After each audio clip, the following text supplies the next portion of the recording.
Bitcoins. Even if you're not into cryptocurrencies, you've probably heard about Bitcoin in the news recently. Before we dive in, here's a quick disclaimer. Bitcoin investments are highly volatile and carry risks. Understanding market trends and expert insights is crucial before making any decisions. Now, here's the big question. Should you invest in Bitcoin now or wait until Trump takes office on January 20? To explain this, I have my in-house expert Giri Prakash with me. Thank you for joining. My first question to you is, what factors influence Bitcoin's price fluctuations and how can investors anticipate them? Yeah, hi Nisha. I think first let us understand what a Bitcoin is because we keep talking about this name, but then I think quite a few don't. Maybe they don't understand. They don't realize what it actually means and where it originates from. Bitcoin, the first part of Bitcoin is bit, and in computer science, bit is the basic unit of information in computing, and therefore it reflects the digital nature of the Bitcoin. And coin, we know it's money. So put together, it's called as Bitcoin, right? And the Bitcoin was actually introduced the by Satoshi Nakamoto in 2008, and from since then it has become a digital currency which has taken off very well. More so after the U.S. Voters elected Trump as the next president of the United States. And regarding your question about how uh, this is going to impact The value fluctuations. Yeah. the value fluctuations that we are talking about, it's very prevalent in European and or rather the first world countries, Europe and US. And since the announcement, since the election of Trump as the next president, what has happened is that it has hit a new high, which is a huge kind of growth over the last 1 year. Okay, so how do the central bank policies like interest rates impact Bitcoin's value?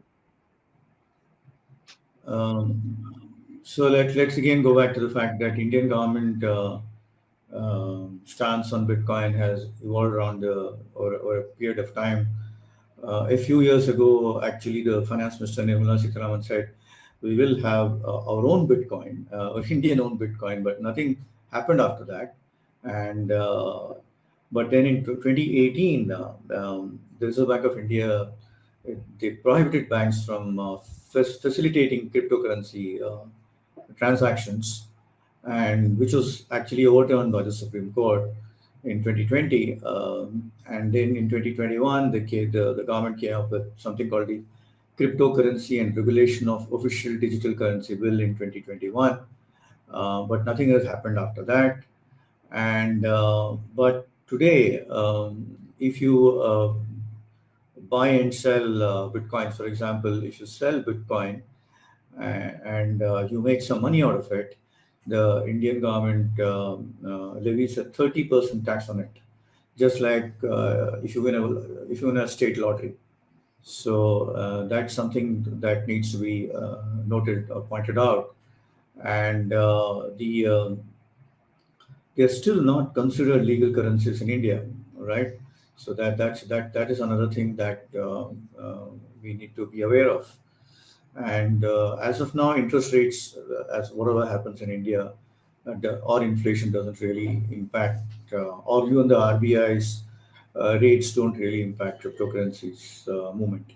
So, are there any specific indicators or tools recommended for timing Bitcoin investments? For example, let's take Trump and Bitcoin. Does his presidency make any difference, or is it wise to invest in it now, or wait for him to take charge and then invest? Already, Trump is known to be someone who's a great advocate of Bitcoin. So that's the reason why it has reached, as I said, $98,000, which in Indian currency is around 8,196,000, rupees. So, but then one thing that about Bitcoin is this: for some reason or the other, um, political environment actually plays a huge role in the movement of Bitcoin price. Therefore, it's very highly volatile, and one can never say you can actually lose a lot of money, and you can actually gain a lot of money. You know, so this is something that can happen very quickly. So that needs to be taken care of, and one must be very careful if you go ahead and invest in bitcoins. The other thing that I must also tell you is that it is the new digital gold. There are only 21 million bitcoins, but you can buy parts of bitcoins as well, and so therefore you can actually buy so you know what you call as bytes.